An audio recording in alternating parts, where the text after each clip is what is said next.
On a day when families across the country gather for a Thanksgiving meal, it's worth noting that over the next 12 months, the average American household of four will spend roughly $1,800 on food they never eat. Special correspondent Allison Aubrey of NPR talks to scientist and cookbook author Dana Gunders about why Americans waste so much in the kitchen. And she gets some lessons on how to cut those losses. It's the latest in our special series on food waste. Celebrity chefs share tricks of the trade. So there's no waste in there. How to waste less in the kitchen. It's part of a 20-city tour underway the James Beard Foundation kicked off here in New York City. One of our key priorities is the reduction of food waste. Do you like the dish? Esther Choi is chef and owner of Mok Bar, a Korean restaurant in Brooklyn. Tonight, she serves up a traditional Korean rice dish she calls Buddha Bibimbap. So all the vegetables are dehydrated. They'll last like a year.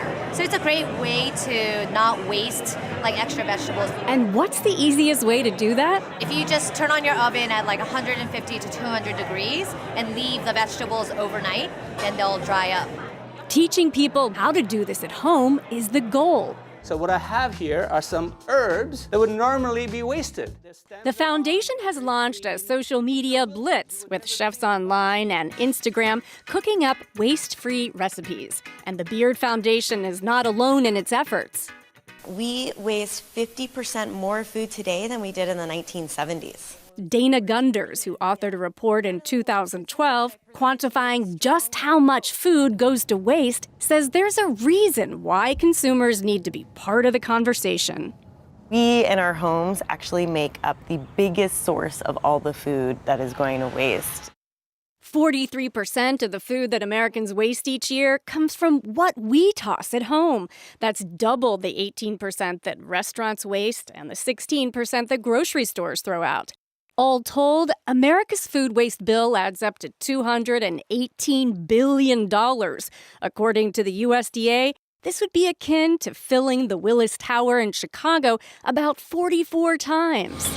When food rots, it releases methane gas. And climate change experts estimate that food waste is responsible for up to 10% of greenhouse gas emissions. So according to many scientists, reducing it is one of the most effective things each of us can do. Changing the way we shop and cook can make a difference. Beets, if you buy them in a bunch, you can actually use those beet greens, cut them up and saute them. Here's Gunders at Google's headquarters, sharing some hacks with employees at lunchtime. She advises corporations and grocery chains on strategies to manage food waste. And she's also written the Waste-Free Kitchen Handbook. It's full of ways to repurpose food you might have thrown out. She joins us in the kitchen to show us one of her favorite food waste kitchen hacks. You know, one of the things I hate wasting the most are avocados. Ah, look at that. It's really gooey and dark. You're not going to eat this, are you? It's totally fine to eat. The browning is just from enzymes in the fruit. So what I like to do is use it in a chocolate mousse. Ooh, that sounds good. The cocoa really covers that up. Take your avocados, stick them in a food processor. Then we added 5 other simple ingredients: cocoa powder, milk, vanilla, salt, and maple syrup. So it is going to taste like dessert. It will, I promise. Gunder says a large part of the food waste problem here in the U.S. is cultural. If I walk down the street today and throw some food on the ground, people would think I'm crazy. But if I throw that same food in the garbage can, people would not think much of it. And I think that signals the cultural acceptability we have right now for food going to waste. She points to Great Britain as an example of a country that has put a dent in the cultural acceptance of food waste. 50% of food waste in the country comes from the house, so we have a huge responsibility to kind of curb the waste culture. The British are spending millions on a decades-long national campaign called Love Food, Hate Waste. Events to raise awareness showcase chefs that cook up leftovers at public events throughout the UK. And the result?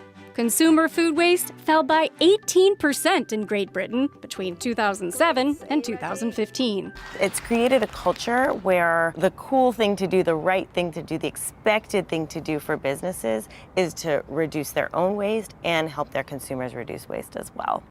Here in the U.S., 3 federal agencies have set strategies to help tackle food waste, including new efforts to measure and track the problem. And at the end of 2018, Congress allocated almost $30 million for grants to states to bolster composting and food waste recovery programs. Gunders says all this is good, and given how much we waste in our own kitchens, a cultural shift in our attitudes and in our habits is important too. It's really difficult to change policy and have that change culture. But when you look at campaigns like seatbelts, Safety belts for dummies or people. or littering, or Smokey the Bear, Having a campfire means we have to be responsible. there is a way for the federal government to support a cultural shift through large campaigns around the country. And we have not seen them support a campaign around reducing food waste yet. And voila! All right, looks like chocolate mousse. You ready to try some? Absolutely. It does not taste avocado at all. It almost tastes like buttery or creamy. What's amazing is the avocado actually takes the place of the butter and cream, and so it's much healthier for you. I'm Allison Aubrey of NPR News, cooking for the PBS NewsHour in San Francisco.